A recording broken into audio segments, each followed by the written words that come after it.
welcome and thank you all for joining our webinar. Let's enjoy this episode and hopefully we end with the key takeaways. Alright, so again, we are back to our regular episodes. And again, it's good to be back. Once again, I'm Jeannie Sen, a founder of Quiet Marketing and a proud member of Connected Women Philippines. I've been doing marketing webinars for 2 years now, and I recently founded Quiet Marketing as an avenue for aspiring marketers and entrepreneurs to stay updated on the latest marketing trends and insights. And before we begin with our webinar, just a few friendly reminders. Please do engage in the live chat. Type present if you're here and let us know where you're tuning in. Let's all maintain a safe and professional space for everyone. You can drop your questions as early as now, and we'll address it later in the live chat after our discussion. And of course, you can shout out your friends and your school as well. And of course, don't forget before we end, say goodbye in our live chat as well. Alright, so this is your unconventional webinar. No fluff marketing, no long intros, no blah blah blah, just straight to the point marketing insights that saves you time and energy, because we know that your time is valuable.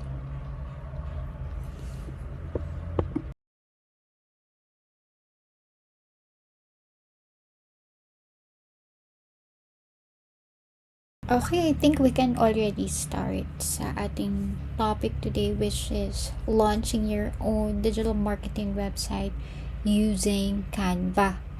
Okay, so first thing na kailangan natin gawin is, of course, is to go to canva.com, syempre. So, alam ko naman na aware na kayo dito sa platform na to. Most of you students are already using Canva. Ito naman kasi talaga yung common na ginagamit ng lahat. These are all the tools that you can see here dito sa homepage natin. And of course, dito natin makikita ang create a website. Okay, create new website. So, pag kinlik natin siya, it will give us a blank page. Okay, and dito sa kabila makikita naman natin ng mga pwede nating gamitin ng mga templates. So for example, if you want to create a website portfolio, whatever you're doing right now, ano bang gusto mong tahaking career after your graduation. So others would be, kadalasan sa mga marketers, ang gusto nilang maging unang gawin ay maging social media manager. Okay, social media manager, at the same time social media marketer na din, diba? So ito yung mga templates makikita na natin dito if we click this. But of course, meron na akong napili na website para mas mapabilis ang ating topic for today. So nakapili na tayo ng design for our website. Okay, alright, so since nakapili na tayo ng design for our digital marketing website, is of course, ang una mo munang isipin, gaya ng sabi ko kanina, ano ba yung services na ibibigay mo? What are your skills na pwede mo siyang i-translate into a passive income? Okay? And eventually, your main source of income na rin. So, since marami na tayong mga templates na pwedeng makuha dito sa Canva, ang una munang iisipin mo ay yung branding mo. Ano yung brand colors na gagamitin mo, including yung fonts na gagamitin mo all throughout your website. The website that we will create. Dito pumapasok yung branding. But of course, hindi yun ang topic natin. Ang topic natin ngayon ay yung pag-create ng digital marketing website. Okay? Pero sinasabi ko na sa inyo na para maging cohesive siya all throughout your website, kailangan munang unahin mong buuin muna kung ano ba ang brand identity mo. Okay? Your brand visuals. So, mag-i-start ka kung anong color palette, brand colors, and of course, yung font na gagamitin mo. So, as you can see here, ang colors na ginamit natin are mostly peach, and then we also have orange. And this one is pastel orange, and secondary colors are light orange. Okay? So, yan ang ginamit niya all throughout the website. Itong mga to, mga ginawa ko ng additional pages ito, but of course, mamaya natin yan pag-uusapan. Dito muna tayo sa brand colors natin. So, ayan, since we've already established kung ano ba yung mga gagamitin nating colors for our brand colors for our website, okay na tayo. Okay? So, you can change colors, fonts, for example, dito tayo sa first page. Kasi ako meron akong ginagamit na branding for quiet marketing, 'di ba? It's mostly black and red. Pero hindi siya actually just basically red eh. It's more of a brownish black, and then yung red naman is more on maroonish, pinkish, pink maroon, something like that. Okay? So, paano ba mag-change? For example, ipapakita ko lang sa inyo so that you have an idea. Okay? So, paano ko ba siya ginagawa? So, I have here my brand kits already, and naka-ready na siya dito. So, kung gusto kong baguhin lahat ito, I just click on that. Okay? So, ayan. Pwede ko na siyang baguhin. See? See what I mean? Okay. So, naka-brand na siya according to my brand guidelines. Okay? So, ayan. Binabago na niya. On just a click. One single click na bago na niya into my branding. But, of course, since hindi naman yan yung branding natin for today, we just go back sa ating brand color, which is ito ngang orange and light orange. Okay? And ano yung sabing color kanina? Anong color yan? Okay, so light orange daw yun. Okay, now pagdating naman sa font, okay, so dalawa lang ang ginagamit nating font for our website. So, sa mga headlines and mga titles, you need to come up or pag-isipan nyo na mabuti kung ano yung gagamitin yung font style sa inyong digital website, and you will use that all throughout sa branding nyo na, including sa mga social media posters. Dapat cohesive na siya. Okay, consistent mo na siyang ginagamit, and hindi dapat siya nag-iiba. Okay, so again, that is more on the branding. Okay, pero yun kasi yung mga basic na kailangan yung matutunan sa paggawa ng isang website. So as you can see here, so pareha silang tan tanky wood. Okay, so dito sa about me then tan tanky wood, and dito naman sa body natin is DM Sans siya. Okay, so DM Sans. There, DM Sans. So, ganun siya. Kailangan all throughout your pages ay nai-implement mo yung brand guidelines mo, yung fonts na sinasabi natin. Okay? So, there. Ngayon, paano po ba ito nabuo? Okay? So, kung babalik tayo dito, pwede natin siyang simulan para maipakita ko siya sa inyo using another page. So, ang orientation natin para nakikita nyo din yung mga pages we will be using landscape. Okay? So, there. Now, your home page is like the welcome mat to your site. Okay?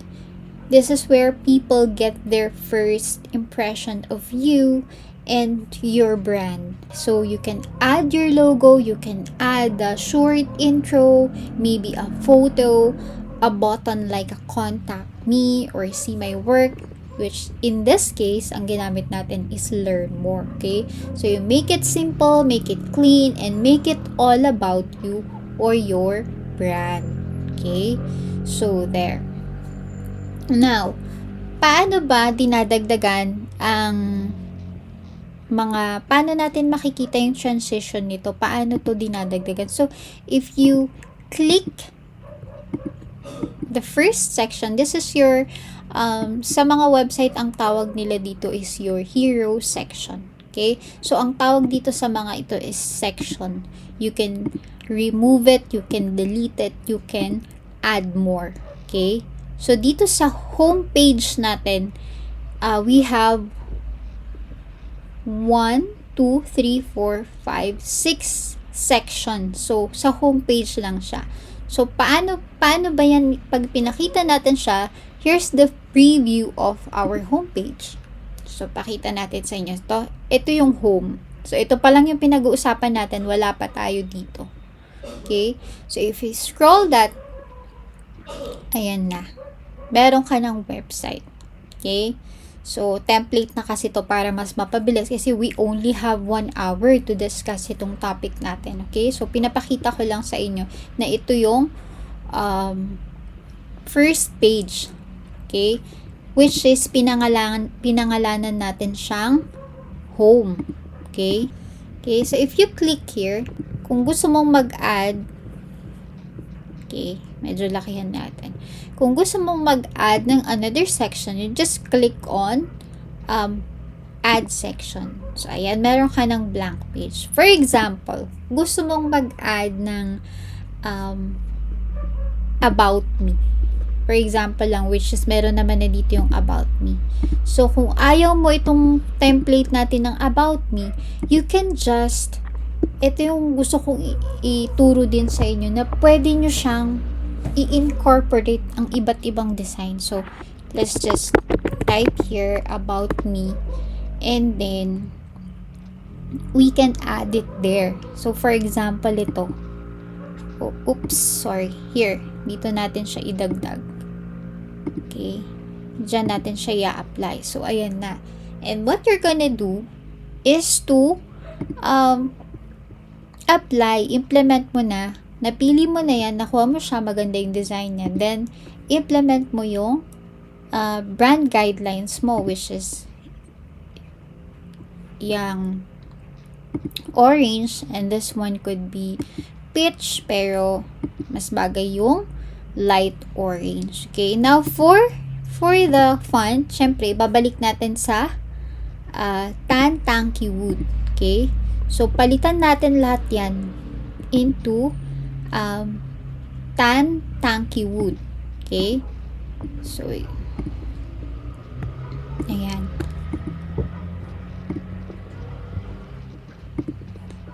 And then this one, tan tanky wood, para cohesive siya sa lahat ng design natin. Okay? So, that's tan tanky wood. And then, itong green, we can change the color of that into that. Or, para mas lighter. That one. Okay? So, ayun na. And the font colors, you turn it into, ano ba yung ginamit dito? So, ginamit niya sa font color is yung orange. So, we can just click there. Lock natin ito. And we can just click there. And palitan natin lahat ng font niya. And there we have it. Okay? So, dito naman sa content natin, since yung ginamit natin is DM Sans, so just change everything into DM Sans para lahat siya is cohesive siya. Okay? So, yun yung mga kailangan nating palitan like this one. So, yan. Since ito kasi hindi pa naman siya update sa brand kit natin, di natin ma-apply yung mabilisan. So, manual natin siyang ginagawa. Okay? But still, ipapakita pa rin naman natin kung paano natin siya ginawa. So, kung yan yung inad natin na another section which is about me, for example. So, halimbawa lang naman ito. So, disregard the content, ang isipin nyo na lang is yung paano siya i-apply, yung brand guidelines niya and how to add your section. Ngayon, kung gusto mo naman siyang tanggalin, kunyari ito, gusto mong tanggalin ito, you just delete that section. Okay? So, there you have it. Right? I hope naintindihan natin. Now, we can now add another page. Okay? So, let's now create the other page for your website. Since ipakita mo na dito yung about me, client services, contact me, nag-isip tayo ng if you want to include other features of your website, you can just simply add. So, paano mo ba gagawin yun? So, hindi siya add section kasi tingnan mo, pag in-click natin ng add section, dito siya, kasama siya nito. Okay? If we preview that, magiging kasama siya kapag add section ng ginawa mo. So, ang dapat mong piliin is yung add page. So, dito ka na naman magsisimula ng panibago. So, ito na yung na-add natin na page for our website. So, dinagdagan natin ng blog. Okay? For example, meron ka mga blogs, you can simply add here. Okay? So, wala ito last time. Ni-ready ko lang siya, but I can show you paano natin ginawa. So, for example, gusto mong gumawa ng another page for your website, you can just choose here. So, ito yung pinili natin. Ito yung pinili ko. Okay? So, apply all 7 sections. Okay? For the page 2 ito ha. So, i-apply natin yung all sections. Okay? So, na-apply naman natin siya. Ang problema nga, gaya ng sabi ko kanina, is yung branding na naman. So, what we gonna do is to change yung mga yan doon sa kung paano natin ginawa yung kanina na itinuro ko sa inyo. Okay? So, you just change para all throughout your website is naka-align siya sa branding. Okay? So, nung binago ko siya, ito na yung naging asan na yun? Ito na yung naging itsura niya nung binago natin. Okay? So, we'll just remove this one. Pinakita ko lang naman sa inyo. So, ito na yung itsura niya nung binago natin. Same font, same colors. There. Same body. Oh, pero ito hindi ko napalitan. Okay? So, madali na lang naman yung mga ganun. Yun na lang yung mga finishing touches nyo to polish your website. Pero as you can see, there. So, ano naman ang role nitong page 2? So, if we go back to preview, eto siya. Sa blogs. Okay? So, you can actually name this pero hindi ko ba alam bakit nawala. So, ayan na siya. Yung blogs nyo. Okay? Diyan na lalabas. So, that's simple.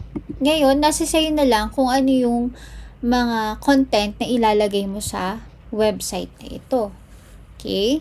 And then, I added another one which is yung product, which is nagustuhan ko din itong template na to, and in-apply na naman natin, na-implement na naman natin yung branding natin, the colors, the fonts, and of course, yung mga pictures din is naka-align din siya sa font, sa brand colors natin. So, make sure na align din ng mga images.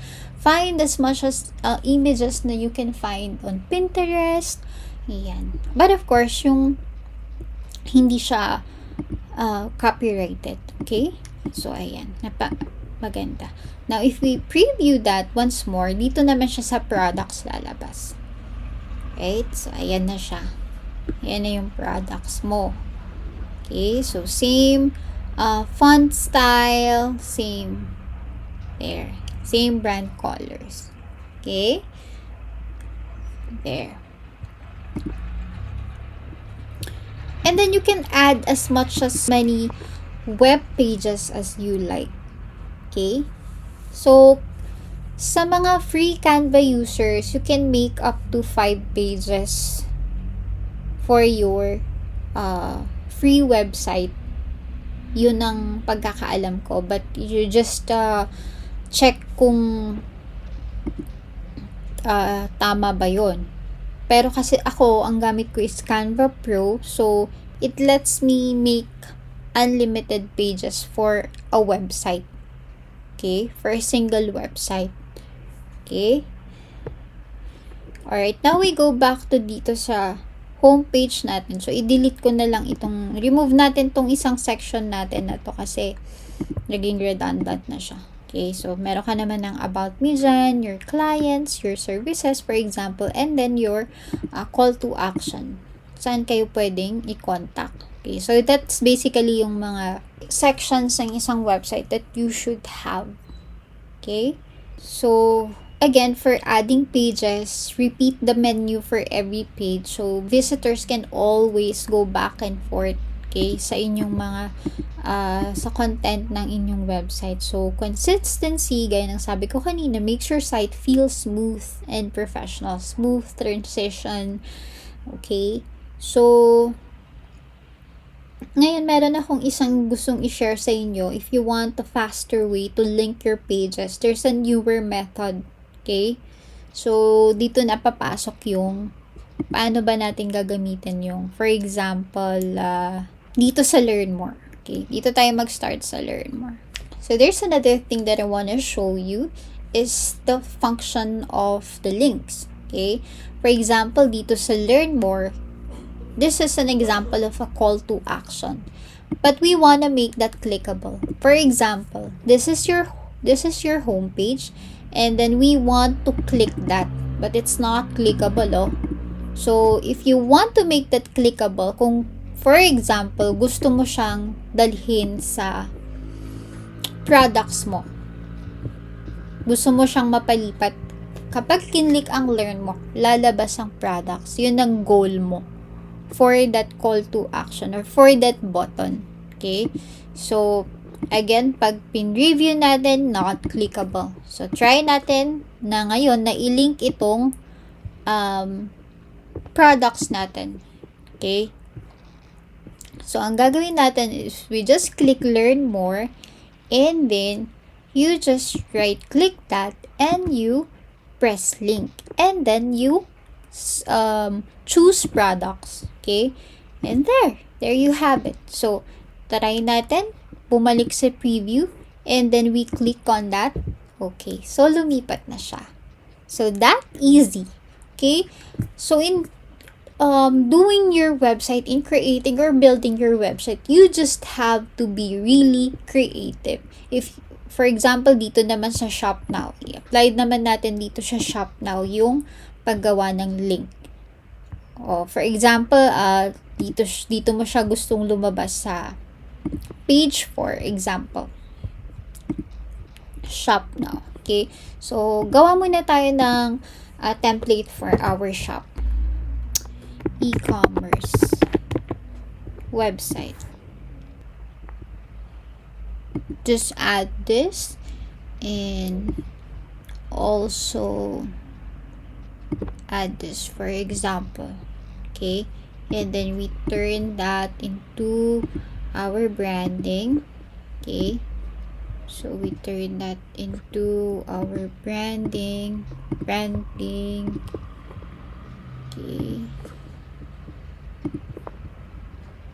so there.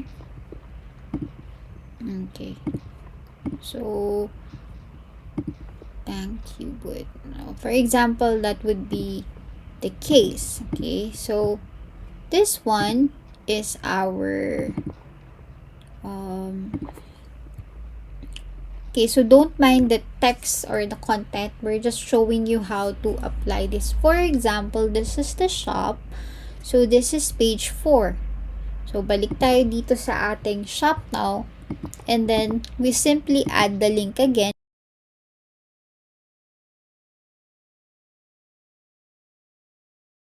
So, sa page 4, I think we can rename that later. Okay, so we go back again dito sa preview natin for our products.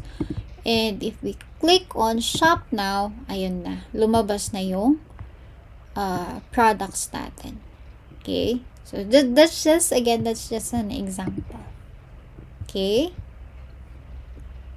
now, so I hope guys na nakuha nyo yung gist na itong topic natin. And basically, if you're done with your overall design of your website, that's basically it. Then you just publish as a brand template. Okay? So, siguro ang isa ko na lang din i-add, you can also add like a link tree. Alam nyo ba yung link tree? Wherein this one, you can add links, as many links here. These are clickable buttons, and then it will link this to your site, whatever YouTube, social media platforms you have. You just link it here and this will be clickable. Pero hindi ko na ipapakita yung part na to kasi this is just a bonus actually for our topic today. And then again, of course, kailangan mo siyang i-customize according to your fonts, okay? Yung mga brand identity mo, okay? Brand colors and all of those. So, syempre, idagdag nyo na din yung paggawa ng inyong brand guidelines. So, I'm sure, alam nyo naman ito, how to drag and drop, choose templates, and apply it in your website. Basically, yun lang yung gusto nating ipakita na kaya mong magkaroon ng sarili mong website without actually paying for it. It's actually free. So, yan yung isang feature ng Canva that we are marketers are really thankful for. Okay? So, yung mga links na binanggit natin, so it's just a faster way to link the pages. Yan actually yung mga dinagdag natin na addition sa ating website. So, clickable. If you want this also, yung work with me maging clickable, you just click that and you add the link. And you just add pages if you want to showcase more of your resume or your education or your awards, your certification. You can add as many page as you want kung ikaw ay isang Canva Pro user. Okay? Now, yung pinaka last step natin is how to go live. Okay? Once your pages are all linked, you just hit publish. So, pa-publish natin yung website. So, ganito yung lalabas. So, okay? So, sa akin, ito yung lalabas na site address ko. It actually already create automatic or default website for your URL for your website. So, you just click done. Ako naman kasi wala naman tayong ginawang subpath So, yung subpath natin, ito lang yan, yung mga pages natin na gusto nating idagdag pa. Okay, pero hindi na natin yun ipapakita since I know that alam nyo naman na ito and you just explore it na lang after this session. Okay, so you just click publish and actually clickable na yan. If you publish that, you just wait for a few seconds and there. Okay, so you just copy your website. For example, if I copied that and I search that here, dito sa Google natin, try natin siyang i-search. Okay, so there. Ayan na siya. Live na yung website mo. Okay, ayan. So, that's just how it works. Okay. Again, let's do that again. Diba, kinapi natin siya? And then, let's try to search it. Okay. So, you already have your website. Your site is live and ready to be shared with the world. Okay. You can also click view website. Para mas madali yung view website. Pero pinakita ko sa inyo para talagang gumagana siya. Okay? So, again, if you click edit design, babalik na naman siya sa edit page. So, hindi na naman siya lalabas sa yan.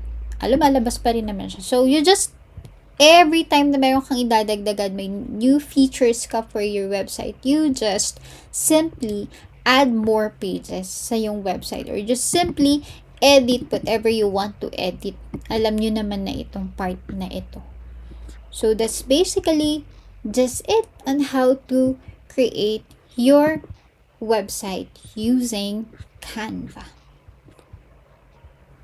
Now you have your very own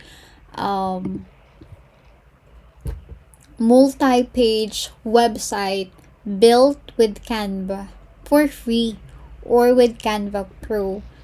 If you want more features, of course, so this is perfect for portfolios, landing pages, resumes, or for small business sites. If you found this helpful, please do drop a like or comment below or share your site. I'd love to see what you built. Okay, so that's it for our session. Thank you so much, everyone, for joining me. Alright, so that wraps up our episode. Please do support the work that I do. Like this video, subscribe to our YouTube channel, join our Facebook group, and like and follow our Facebook page, Quiet Marketing, where you will get, of course, the latest updates and upcoming webinars. And speaking of upcoming webinars, check out our July 19 Build a Profitable Personal Brand with AI, July 26, choosing the right social media marketing platforms for businesses, and we also have one out for August, how to become a full stack marketer like myself.